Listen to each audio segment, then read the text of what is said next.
This will destroy the U.S. economy, and no one in Washington seems to care about it. According to the United States Customs and Border Protection, 10 million illegal migrants have entered the United States illegally under the Biden administration. But sources that I've been speaking to, including former Customs and Border Protection Supervisor J.J. Carroll, he spent 24 years in the CBP, and author of the great book Invaded, his numbers are over 30 million illegal immigrants have poured across the U.S. southern border. And quite frankly, I trust his numbers, okay? Take a look at this chart that shows the number of illegal crossings at the southwest border. There's a massive increase since Biden took office in January 2021. An explosion, in fact. Yet the White House denies any culpability in this crisis, pointing to economic push factors in South and Central America. But see, this is interesting. When the United States actually destabilizes these countries, whether it's the Sudan or countries throughout Latin America, we go in there, we create a coup, we overthrow their governments, and then we wonder, why are all those people leaving those countries, coming from Yemen, coming from Sudan, coming from, you name it, coming into the United States because we've meddled in their affairs. So it's very convenient to say that there are economic push factors in South and Central America pushing these people towards us, because the Biden administration, and frankly many Republicans, want these people to come into the United States. Listen to Joseph Edlow, the Deputy Director of Policy for U.S. Citizenship and Immigration Services. The problem that we're seeing right now are that the policies that have been put in place by this administration, specifically the regulatory actions aimed at credible fear determinations and at how the immigration courts are supposed to function, do exactly the opposite. The circumventing lawful pathways regulation, which creates a presumption that someone is or is not eligible for asylum if they've come over unlawfully, there are so many loopholes in that one that if you bring a child, you're going to be able to go claim asylum, whereas you wouldn't if you didn't have a child. So it's going to encourage more illegal immigration, more families coming across. Certainly the memorandum from Secretary Mayorkas that limits the amount of, or that limits the categories rather of people who can be removed. Again, those are so narrowly defined that it's going to create an incentive, not a disincentive for people to come over. So does the high flow of illegal immigration divert resources used to adjudicate other immigration benefits? And if so, is there an impact on individuals seeking other immigration benefits? Absolutely. You know, looking at USCIS, the backlog of affirmative asylum cases for people that are in this country that are trying to get asylum, the backlog of affirmative cases for people seeking all sorts of immigration benefits. And Mr. Chairman, right now, I actually represent a couple private immigration clients, and I can tell you the lines are very, very long because so much of the resources have been put to address or to funnel in people from the southwest border instead of focusing on large other swaths of legal immigrants that are trying to come do this the way that we've always said under the law. The bottom line is the law is not being followed. If the law was being followed, we wouldn't be here. So what policies would the administration need to implement to start to get the situation under control? The first policy is simply follow the law. Start with expedited removal. Make sure that people who are going through are getting their credible fear, but that they are detained during that process as Congress has prescribed.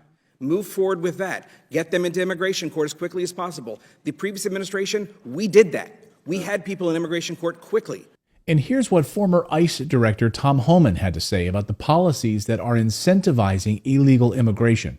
This is by design. There are thousands of empty ICE beds already paid for by the taxpayer, but this administration would rather put them in a hotel room at $500 a night with free medical care, 3 squares a day.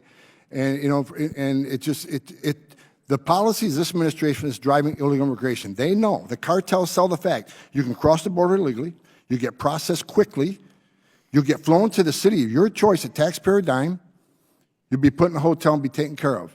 And even when you lose your case, you're not going to be removed because the secretary told ICE, unless you're convicted of an aggravated felony or you're a national security threat, you're not a target for arrest. That drives more people to come. And when you dig a little deeper, even certain states and cities are offering additional incentives to improve quality of life for migrants, including free room and board, free phones. Yeah, they're handed free phones. They're handed gift cards and monthly payments. Right there. Can you imagine? Illegals getting free money payments from the federal government on your taxpayer dollars while you're struggling right now. This is all happening. It's all helping to make illegal immigration an appealing option for many people. For instance, California lawmakers have proposed a bill to amend the California Dream for all shared appreciation loans. Yeah, listen to this. The bill's aim is to extend the state's zero down, no interest, no monthly payment home loan program to include illegal immigrants. New York City Mayor Eric Adams just rolled out a pilot program offering prepaid debit cards to migrants for grocery costs in the city.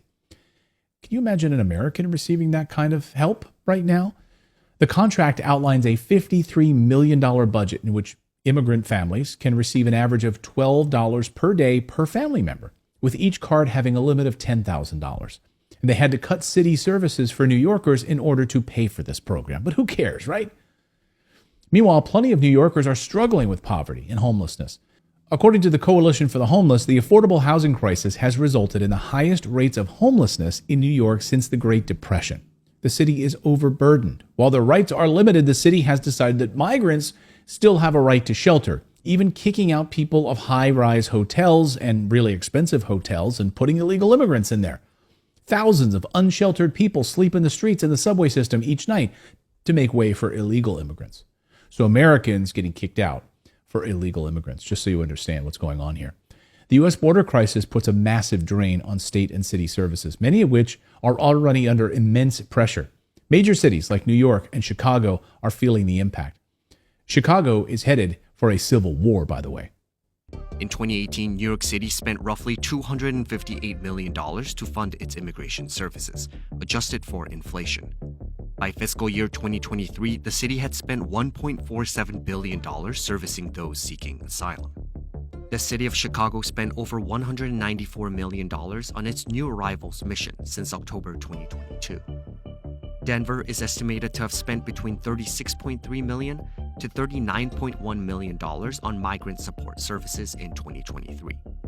The three biggest items for expenses for new arrivals is housing, education, and healthcare. And they're all three high-ticket items. The idea that we could have a generous system of welfare benefits from health to education and so on, and allow the entire world to access those benefits is just mathematically impossible. So we're starting to see the math not adding up in state after state.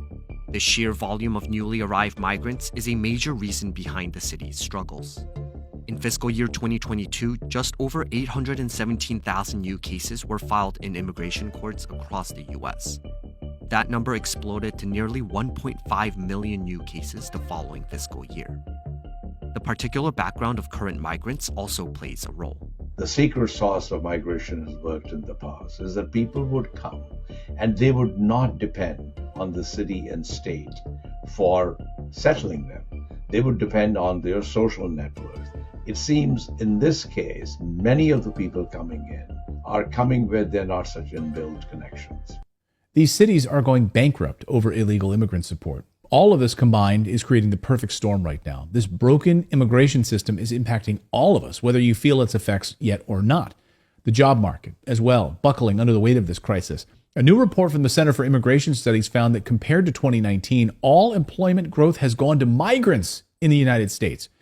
So when Biden wants to talk about all these new jobs he's creating, Americans are losing their jobs, but illegal migrants coming into the United States are getting jobs.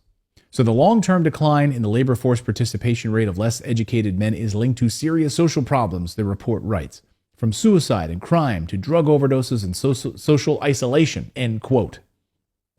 Now, the message from the administration is, come to the United States illegally and abuse the asylum system. That's the way to do it. Come in, claim political persecution, claim asylum. They're literally giving them instructions on how to work the system. Travel with a minor, or get in under any numerous loopholes that currently exist right now. You'll be allowed to stay. You'll be staying in the United States, 30 million of you. You'll then be given work authorization, a debit card for food, and even a phone.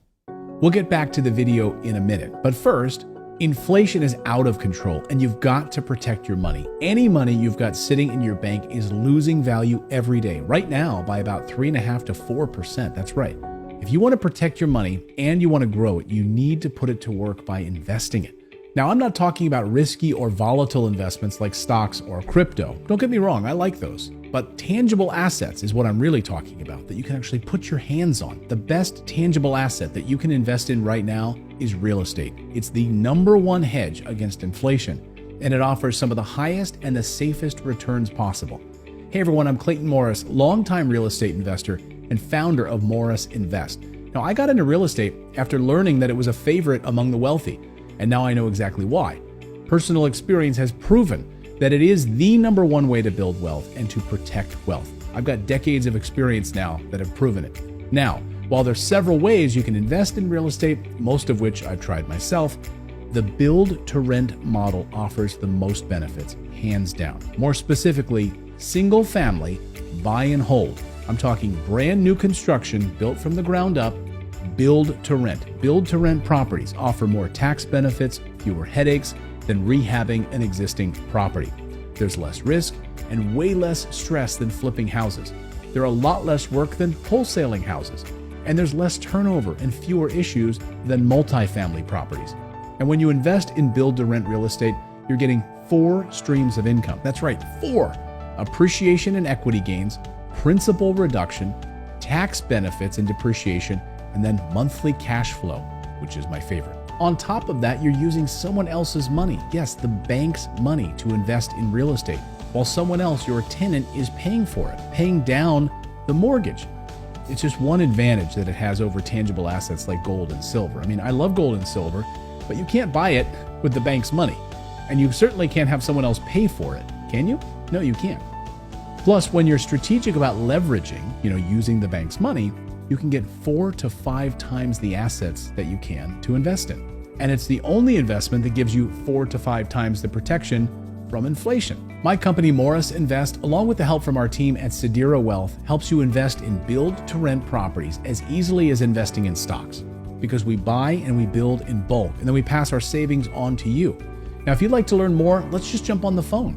You can share your financial goals with my team. You can ask questions, it's totally free, and we'll see if it's a good fit. Talking with us, again, completely free. No pressure, no strings attached. When we talk to you on the phone, we're going to explain a few things. Number 1, how to identify a smart real estate investment. Then, what does it take to become a successful investor? And then what you need to get started, whether it's a team, good market, good property, down payment, financing, all of those things. We'll talk about it. Where to get a good strategy that actually best fits your goals and your situation. I mean, everyone is different, right? Every life situation is different. So we'll talk about that on the phone. Then we'll also talk about how to get free ongoing help. So click the link below right now to schedule a free call with my team and start protecting your money today. If you've seen any of my other videos, you'll already know that so many of these systems we've built for American people, like Social Security, retirement accounts like the 401k, and more, lead to lackluster results. So the fact that we're not only allowing but incentivizing illegal immigrants to come into the country, get a Social Security number, it's absolutely maddening. It's becoming harder and harder for the American people to get by, while illegal aliens are giving incentive after incentive right now. Just look at Europe, it's collapsing. And if you're concerned about the direction things are going here in the United States, I want you to check out this next video right here. It's my guide to financial education. If you're going to learn anything, you need to build and preserve your wealth, regardless of what's happening in this economy right now. Thank you so much for subscribing to the channel. I really appreciate it. And really, it's on you because you are helping to elevate your financial intelligence by subscribing to the channel. Thanks so much, and we'll see you in the next video.